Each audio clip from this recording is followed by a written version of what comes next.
Halo semuanya, selamat datang kembali. Jadi di video kali ini saya akan menganalisa Bitcoin Dominance ya, dan beberapa altcoin lainnya. Kita akan bahas skenario-nya ke altcoin seperti apa. Nah, pertama ini merupakan chart weekly dari Bitcoin Dominance, dan kita bisa gambarkan resisten krusialnya dulu ya. Resisten krusialnya ada di sekitar 51 sampai 52. Jadi ini bisa jadi area yang patut kita pertimbangkan. Kemudian kalau saya tarik Fibonacci dari top ke bottom. Nah, resisten 52,5 ini juga merupakan resisten dari Fibonacci retracement. Jadi ini sangat possible ya, kita naik ke area sini dalam beberapa minggu ke depan. Dan kalau saya perhatikan ya, ketika persentase Bitcoin dominance berhasil naik di atas 52,5, kemungkinan besar altcoin bisa ada dua skenario yang terjadi. Skenario pertama di mana sideways bisa terjadi, dan skenario kedua itu penurunan bisa terjadi pada altcoin. Oke, sekarang saya akan coba lihat di time frame yang lebih kecil. Nah, ini merupakan time frame daily dari Bitcoin Dominance. Dan kalau kita perhatikan, ini ada potensial dari double bottom pattern ya. Dan biasanya double bottom ini akan dikonfirm ketika harga berhasil break di atas area neckline merah ini. Jadi ketika harga berhasil break dan close di area 48,5 ini, kemungkinan besar skenario ke 52,5 ini akan valid. Dan ini yang perlu kita antisipasi ya. Untuk altcoin ini kemungkinan besar bisa terjadi sideways atau penurunan. Nah, kebanyakan dana akan berpindah ke Bitcoin ya ketika Bitcoin dominance-nya naik. Jadi itu yang perlu kita pahami. Oke, jadi untuk beberapa hari atau minggu ke depan, mungkin kita nggak bisa expect terlalu banyak untuk altcoin, tapi di Bitcoin mungkin bisa mengalami sedikit penguatan ya. Oke, jadi kurang lebih skenario Bitcoin dominance akan seperti ini. Oke, sekarang saya akan langsung bahas untuk altcoin. Kita akan mulai dulu dari BNB. Yap, ini merupakan chart daily dari BNB, di mana kita bisa perhatikan kemarin sempat terjadi flag pattern dan ini sudah berhasil breakdown ke bawah. Nah, kemungkinan besar skenario selanjutnya ini bakal merupakan sideways atau penurunannya dengan range-nya ada di sini. Jadi dia bisa naik ke sini, kemudian nanti terjadi rejection lagi dan mengalami penurunan kembali.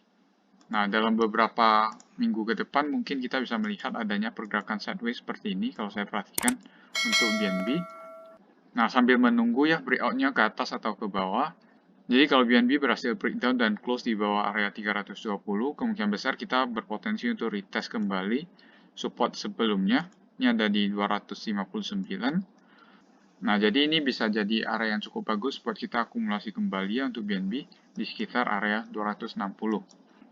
Nah, tapi perlu diketahui ketika harga berhasil break up dan close di atas area 432, kemungkinan besar kita bisa ada continuation trend ke atas ya.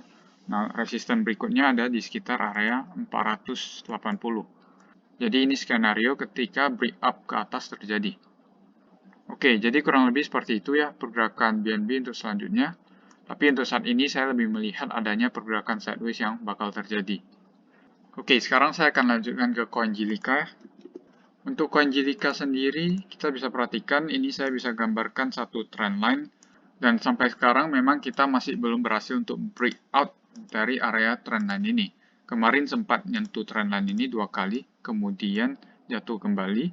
Dan saat ini Jilika sedang berada dalam range sideways, di mana resistennya ada di sekitar 0,14 dan supportnya ada di sekitar area 0,09. Jadi itu merupakan dua area yang patut kita perhatikan. Jadi kemarin memang terbentuk candle bullish engulfing, di mana ketika bullish engulfing terjadi di support, biasanya kita bisa mengekspektasikan adanya kenaikan. Nah, nanti selanjutnya kita bisa perhatikan lagi ketika harga telah menyentuh area resisten. Nah, tapi kalau menurut saya, kita hanya akan sideways untuk beberapa waktu ke depan di area sini, sampai breakout terjadi. Ini breakout-nya bisa ke atas, bisa ke bawah ya, tergantung skenario Bitcoin selanjutnya. Jadi untuk beberapa hari atau minggu ke depan, kita masih akan melihat harga ranging di area ini ya, 0,09 sampai 0,14. Oke, jadi kurang lebih mungkin seperti itu untuk pergerakan Jilika yang selanjutnya. Sekarang saya akan lanjutkan ke koin Matic ya. Oke, untuk koin Matic ini sebenarnya cukup menarik ya. Ini salah satu koin yang masih bisa rebound cukup tinggi menurut saya. ketika Bitcoin kemarin sempat koreksi yang lumayan dalam. Nah, walaupun sekarang dia juga mengalami koreksi yang cukup dalam setelah harmonic pattern-nya terbentuk ya. Dan kalau saya tarik satu trendline, ini saya bisa gambarkan trendline. Saat ini harga Matic kita bisa perhatikan sedang bergerak pada satu triangle, dan breakout ini juga belum terjadi ya. Kemarin sempat reject di area sini, kemudian ketika harga menyentuh area sini, ini juga rejection kembali. Setelah reject dari area sini, mungkin kita bisa ekspektasikan adanya kenaikan dulu sampai area sini, dan melihat lagi price action yang terjadi di area sini. Nah, ketika rejection terjadi di area sini, ini bisa jadi cukup bahaya, karena si Matic bisa retest kembali ke supportnya di area 1,07. Tapi kalau harga berhasil break di atas area triangle ini, kita bisa dengan mudah mencapai area 2,2 ini. Ini bakal menjadi next resistance krusialnya. Tapi kalau saya perhatikan, kalau dia berhasil break di atas, kemungkinan besar dia akan ada satu kali retest lagi sebelum menyentuh resistance di area 2,2 dolar. Nah, jadi kurang lebih seperti itu view saya buat coin Matic ini. Untuk sekarang kalau saya perhatikan memang kemungkinannya kenaikan yang akan terjadi sampai ke area 1,7 dolar. Nah, dengan catatan area ini tidak boleh di break ya. Area 1,15 ini tidak boleh di break. Nah, ini bisa jadi trading plan yang cukup bagus juga. Oke, jadi seperti itu ya. Yang terakhir saya akan bahas untuk coin Link ya. Oke, untuk coin Link ini kalau saya gambarkan trendline-nya ada di sini trendline-nya. Kita bisa perhatikan kemarin harga sempat menyentuh ke area trendline ini, kemudian rejection lumayan dalam. Dan saat ini potensial swing high sudah mulai terbentuk. Nah, kalau dalam beberapa hari ke depan, harga bisa naik di atas area 25,6, kemungkinan besar itu bisa jadi momentum bullish yang baru lagi. Selama harga masih di bawah area 25,6 ini, kemungkinan besar pergerakan Link ini masih akan sideways. Nah, kalau saya perhatikan, dia masih ada potensi melakukan sedikit penurunan, mungkin ke area 17 sampai 19 dolar ya, untuk membentuk harmonic pattern yang valid. Jadi bisa seperti ini dulu, sebelum harga perlahan naik. Jadi kurang lebih seperti ini ya. Nah, tapi kalau nanti harga berhasil break dan close di atas area 25,6 ini, kecenderungannya bisa lebih bullish, dan kita bisa saja retest kembali ke resisten berikutnya. Ada di sekitar area 32 ya.